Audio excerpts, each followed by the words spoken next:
네, 안녕하셨어요. 제 친구 목사가 저에게 그 교회 개척을 놓고 기도하면서 교회 개척 세미나를 진행해 달라는 요청이 있었어요. 원래는 CPC가 다양하게 진행되고 있거든요. 목회자뿐만 아니라 평신도를 위한 것, 그리고 교회 리더들을 위한 것, 아니면은 새신자를 위한 것, 다양하게 진행되고 있는데요. 이번 진행되고 있는 4주짜리 세션은 목회자, 그러니까 친구 목사가 부탁을 한 바람에 목회자 중심으로 진행이 되고 있죠.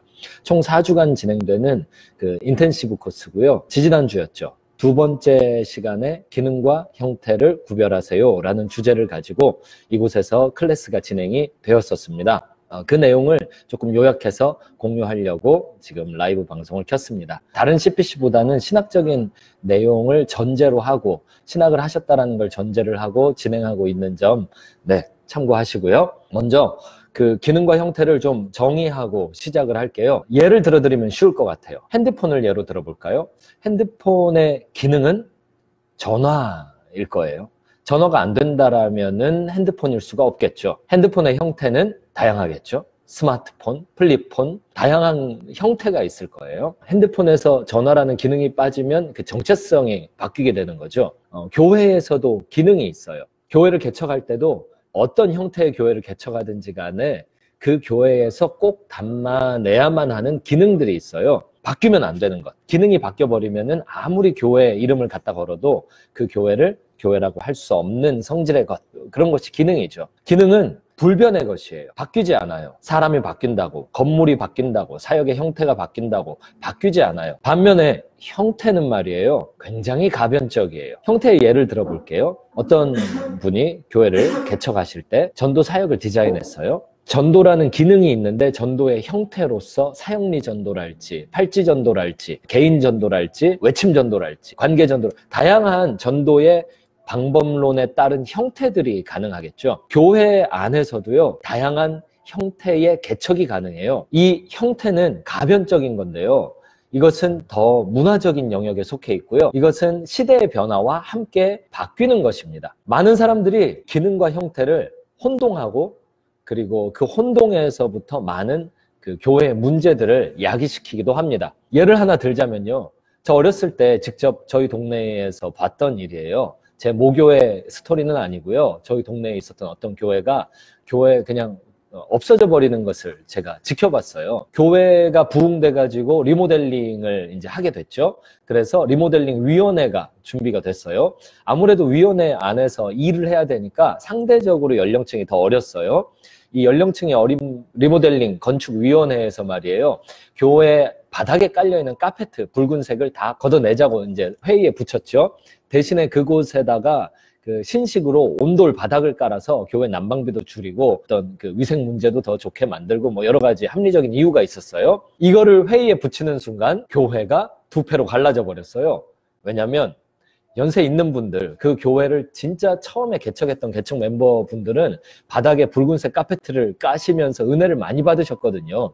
그런데 신세대는 그 붉은색 카페트를 깔아놓는 이유를 모르겠는 거예요. 비합리적이다 이거죠. 자, 이 두 세력이 부딪혀갖고 싸우다가 리모델링이 오히려 무산돼 버리고 거기서 끝난 게 아니라 교회가 두 패로 나눠져서 계속 싸움이 이어지다 결국 없어져 버렸어요. 이것은 형태적 요소를 기능이라고 오해한 결과이죠. 형태는 기능을 돕는 형식으로 존재하면 될 일이에요. 예배라는 교회의 하위 기능 범주 안에 하나가 있죠. 그 예배의 기능을 돕기 위해서 예배의 환경이 어떤 식으로 준비되어야 하는지를 형태적 요소에 담아서 생각해봤다면 아마도 그 교회는 그런 식으로 없어지지 않았을 거예요. 기능과 형태 구별하는 것은요, 교회론 준비에 있어서도 굉장히 중요하고요. 준비된 교회론을 가지고 사역을 진행하면서 계속 교회론을 업그레이드 하는 데 있어서도 굉장히 중요합니다. 기능과 형태를 구별하는 것은 또한 신학적일 뿐만 아니라 성경적이기도 해요. 저 오카는 목사님의 칼세미나, 제자훈련 칼세미나 마지막 세대였거든요. 근데 그 칼세미나 갔을 때 옥 목사님이 한스킹의 교회라는 책을 인용하시더라고요. 그래서 신학교 시절부터요 그 책을 읽었는데 너무 어려워요. 아직도 다 못 읽었어요. 1장에 이런 내용이 나와요. 제가 여기 적어봤는데요. 교회라는 개념은 교회가 처한 그때마다의 역사적 형태에 의해 규정된다. 교회론의 한 획을 그은 신학자, 그리고 오카는 목사님이 그 제자훈련에서 인용했던 그 책의 내용 한 파트이죠. 사도 바울도 같은 이야기, 비슷한 이야기를 해요. 대표적인 구절 하나만 들자면 고린도전서 9장 22절, 약한 자들에게 내가 약한 자와 같이 된 것은 약한 자를 얻고자 함이요. 사도 바울은 말이에요, 약한 자를 얻겠다라는 그 교회의 기능 있잖아요. 그것을 잘 수행하기 위해서 자기 스스로 약한 자처럼 되는 그런 형태의 옷을 입었던 거죠. 교회에는 기능과 형태가 존재합니다. 그리고 이 두 가지를 분리해서 생각하는 것은 이렇게 신학적일 뿐만 아니라 성경적이기까지 해요. 이 두 가지를 혼동할 경우에, 좀 전에는 제가 어렸을 때 경험한 전통교회의 문제를 이야기했었죠. 이번에는 이 두 가지를 혼동할 경우에는 개척교회에서도 문제가 됩니다. 그 예를 한번 들어볼게요. 어떤 이제 목사님께서 교회 개척을 위해서 기도하시면서 디데이를 잡고 교회론을 준비하고 있단 말이에요. 그렇게 준비된 교회론을 가지고 교회를 막상 시작해 놓고 보면 현장에 잘 안 맞아요. 왜냐하면 자기가 준비한 교회론이, 교회 개척의 청사진과 같은 이 교회론이 자기 경험에서 나왔기 때문이에요. 자기 경험은 과거에 속해 있어요. 그리고 교회를 개척했을 때는 그 개척교회는 현재에 속해 있어요. 과거의 경험을 가지고 현재의 어떤 일을 하게 되면요, 그것은 과거의 일이 돼버려요. 그래서 현재에 모이는 그 타겟 자체, 청중 자체, 아니면 교회를 함께하는 그 핵심 멤버 자체가 완전히 과거의 사람들로 제한이 돼버립니다. 그러면 미래를 향하여서 어떤 일을 하는 것이 계속 어려워져요. 왜 자기 경험에 속한 교회론을 끌고 나왔냐? 이 질문에 대한 대답은요, 기능과 형태를 이것을 분리해서 생각한 게 아니라 합쳐서 생각했기 때문이에요. 내가 경험한 것이 교회 개척의 한 형태다, 형태였다. 그러므로 오늘날은 어떤 형태가 필요하냐, 이런 생각을 할 수 있어야 되거든요. 이런 생각을 하려면요, 기본적으로 기능과 형태를 분리해서 생각해야 돼요. 내가 경험한 것이 가장 성경적인 거야, 내가 은혜 받은 것이 가장 성경적인 거야 라는 생각과 고집을 내려놔야 돼요. 내가 경험한 것은 불변하는 성경에서 나온 하나의 사역 형태였어 라는 것을 인정하지 않으면 자기가 경험한 것만이 진리인 양 주장해버리게 돼요. 네, 잠깐 나갔다가요 다시 돌아오도록 하겠습니다. 손님이 오셔가지고요. 네, 스키야또 아이스요.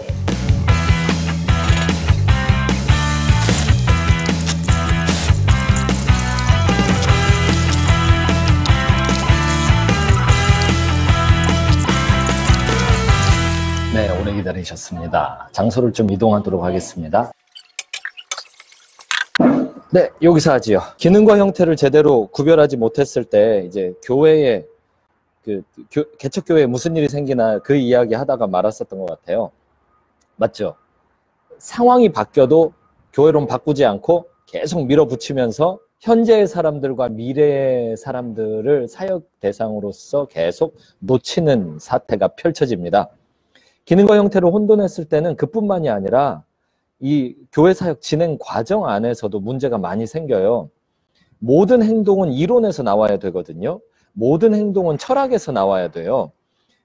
이 철학에서 나오지 않은 행동은 사상 누각 같은 거예요. 그리고 그 철학과 이론이 굉장히 강력하고 불변해야 돼요. 근데 강력하고 불변하려면 유동적이어야 합니다. 태풍이 불었을 때 굉장히 큰 나무는 꺾이는데 갈 때는 안 꺾이잖아요. 물은 굉장히 강한데 손에다가 뜨면 손에 담기고 그릇에다가 뜨면 그릇에 담기잖아요. 마찬가지예요. 진짜 강한 것은 유동적인 거예요. 진짜 강한 것은 자기 자신을 가변적으로 자꾸 이렇게 바꿀 수 있어야 그게 더 강한 거예요. 이론을 토대로 행동을 구성할 때 행동이 진행되는 상황을 봐가지고요, 그 상황의 행동이 뭔가 삐걱대고 안 맞는다든지 실패를 경험한다든지 하면은 바로 이론으로 돌아가서 이론을 수정할 때가 된 것입니다. 근데 기능과 형태를 혼동하면요, 이론 수정이 안 돼요. 왜냐하면 기능, 성경적인 거고 기능은 불변하는 건데 가변적인 형태를 기능이라고 치부하는 한 그 형태를 바꿀 생각 자체를 하지 않게 되거든요. 자기가 경험한 것을 성경적인 것이다 라고 고집하면서 밀어붙이는 영역들이 생기는 거죠. 그러면 사역이 진행되는 현장에서 계속 문제가 생기게 돼요. 이런 이야기를 하는 거는 저뿐만이 아니에요. 게다가 최근 이야기도 아니에요. 가장 가깝게는요, 종교개혁 시대 때 이미 츠빙글리 같은 사람들, 종교개혁가들이 이야기를 했어요. 기능에 있어서는, 다시 말해서 성경과 진리에 있어서는 하나됨을, 그리고 형태에 있어서는 자유를, 그리고 이 모든 것에는 사랑을, 이렇게 츠빙글리의 종교개혁 기치였죠. 종교개혁자들이 카톨릭의 그 디펜스를 해야 됐었어요. 카톨릭의 신학적 공격에 있어서요. 카톨릭이 이야기를 했죠. 교회가 그냥 지상교회는 다 문제 있는 거 아니냐. 그런데 너는 왜 유독 그렇게 다른 방식으로 교회를 하겠다고 하는 것이냐. 라고 종교개혁자들을 공격했을 때 츠빙글리 같은 사람은요, 거기에 저항을 하면서 맞다. 다양한 형태의 교회를 하는 것은 인정이 되고 카톨릭도 그런 면에서 인정이 되어야 되는데 내가 이렇게 하는 것에는 중요한 질문이 하나 있다. 그게 뭐냐? 너희는 교회가 맞냐? 이런 질문이었어요. 진리에 있어서는 하나라고 주장했는데 그 카톨릭이 주장하는 것은 진리가 아니라 형태에 있어서 주장을 한 거고, 그리고 츠빙글리는 그 형태를 기능과 구별해가지고 너희가 말하는 것은 형태가 아니라 기능적 요소다. 기능적 요소는 내가 조금의 양보도 할 수 없다. 이런 주장을 펼쳤던 것이죠. 그 이전에는 교부 시대에 가볼까요? 아니면 1세기로 가볼까요? 처음 교회가 시작됐던 그 예수님의 시대 유대 땅에서는 어땠을까요? 제가 이렇게 요약해서 전달해야 되고 또 들어가야 돼서 그 이야기를 다 다루지는 않을 거예요. 제가 공부를 3년 동안 했던 그 리버티예요. 버지니아에 있어요. 리버티 그리워요. 거기 유명한 교수님 중에 한 분이 엘머 타운즈 교수님이 있어요. 그분이 쓴 책 중에 11개의 그 지역교회들, 한국에도 번역되어 나왔던 걸로 알고 있는데요. 거기 보면은 엘머 타운즈 박사는 미국에 있는 지역교회들의 다양한 형태를요, 폴더화해가지고 이거를 11개로 정리를 했어요. 제가 그 중에 2개만 예를 들어볼게요. 오가닉 하우스 처치스, 그 흔히들 가정교회라고 불리우는 교회죠. 그러면 가정교회 사역하는 목사님들을 한국에서는 어떻게 보냐면은, 야, 특수 목회 하시네요. 뭐 이렇게 생각을 해요. 아니죠. 다양한 형태가 인정되는 상황, 기능과 형태를 분리한 상황에서는요, 야, 저 사람, 그러니까 저 개척자의 소명과 타겟 안에서 진행되는 형태는 오가닉 하우스 처치구나. 그렇다면 저것은 교회 맞구나. 형태에 있어서 특별하구나. 그러나 저 형태가 분명히 교회의 기능을 담고 있는지를 한번 살펴보자면 뭐 이렇게 논의가 되어야 하겠죠. 하나만 더 예를 들자면 멀티사이트 처치가 있겠죠. 멀티사이트 처치는요, 대부분 우리나라에서 교회 개척 현장에서 목사님들과 이렇게 논의를 하다 보면 캠퍼스 처치를 자꾸 멀티사이트 처치라고 이야기를 하세요. 멀티사이트 처치를 쉽게 이야기하면요, 어떤 종교 행사를 만들어 놓고 성도를 초청하는 게 아니라요, 교회 개척자 리더십 중에 누군가가 성도가 있는 곳으로 필요에 따라서 이동을 하는 것이죠. 그래서 현장에서 사역을 진행하고 예배를 진행하고, 네, 전도 제자화를 진행하게 되는 것이죠. 우리나라에서도 멀티사이트 처치 하면요, 특수목회 하시네요. 그래요. 그렇지 않죠. 기능과 형태를 분리한다면 그런 말을 하시지 않겠죠. 흔히들 우리가 생각하는 형태임에도 불구하고 이걸 교회의 기능이라고 착각하고 있는 것 중에 하나가 엘머 타운즈 박사가 쓴 책 안에서는 11번째 등장하는 어트랙셔널 모델이에요. 이거 이렇게 끌어들이는 모델. 이렇게 잘 차려놓고 사람들을 초대하는 거죠. 초대해가지고 와우, 야 여기 뭐 이게 쇼냐 예배냐, 와우 멋있다. 그랬을 때 그것을 낚싯밥, 떡밥으로 사용해가지고 성도들에게, 그런 사람들, 모인 사람들에게 이제 전도하고 제자화를 그 안에서 시작하게 되는 모델이죠. 형태예요, 형태, 형태적 요소들. 이렇게 기능과 형태에 대해서 제가 말씀을 드렸는데요. 기능과 형태를 구별 못하는 것도 문제지만 기능과 형태를 너무 구별해가지고 그 형태에 있어서 무분별한 자유를 취하는 것도 문제입니다. 이제 언제 문제가 되냐면 그 다양한 형태를 자유롭게 하는 것을 주장하면서 기능에 위배되는 형태를 만들어냈다. 라고 한다면 이제 그것은 하지 말아야 되는 형태가 됩니다. 자, 여기까지 정리하겠습니다. 목회자들 대상으로 하는 CPC 인텐시브로 4주간 진행하고 있는데요. 두 번째 클래스의 내용은 기능과 형태를 구별하세요 였습니다. 기능과 형태 제가 정의 내려드렸고요. 기능은 불변, 형태는 가변, 이거 정의 내려드렸고요. 그리고 이것을 구별하는 것은 신학적일 뿐만 아니라 성경적입니다. 그것도 말씀드렸고요. 또 구별하지 못했을 때 일어나는 일, 또 지나치게 구별했을 때 일어나는 일, 그렇게 말씀을 드렸습니다. 요약 정리해서 공유하면서요, 제가 첨언하도록 하겠습니다. 교회 개척 있잖아요. 그거 하나님께서 우리에게 주신 정말 멋진 선물과 같은 것입니다. 사람이 있는 곳이라면 언제 어디서든지 교회 개척을 자유롭게 하실 수 있습니다. 목사님들이라면 두말할 것도 없지요. 기능, 형태, 이것을 자기 경험 안에서 분리해낼 수 있다면, 기능과 형태를 구별할 수 있다면 이론적으로 뿐만 아니라 실행적으로도 굉장히 훌륭한 교회론을 준비하실 수 있으실 것입니다.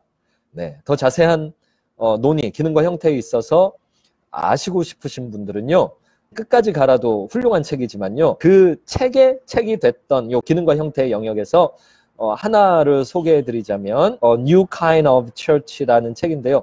이것도 나중에 유튜브로 편집해서 올릴 때 같이 링크 올리도록 할게요. 두 번째 시간 요약 여기까지였습니다. 궁금한 내용 그리고 필요하신 부분들이 있으면은 댓글 달아주시고요. 요청 있으시면요, 제가 인터뷰를 통해 가지고 그분에게 맞는 CPC도 개설해서 진행하도록 하겠습니다.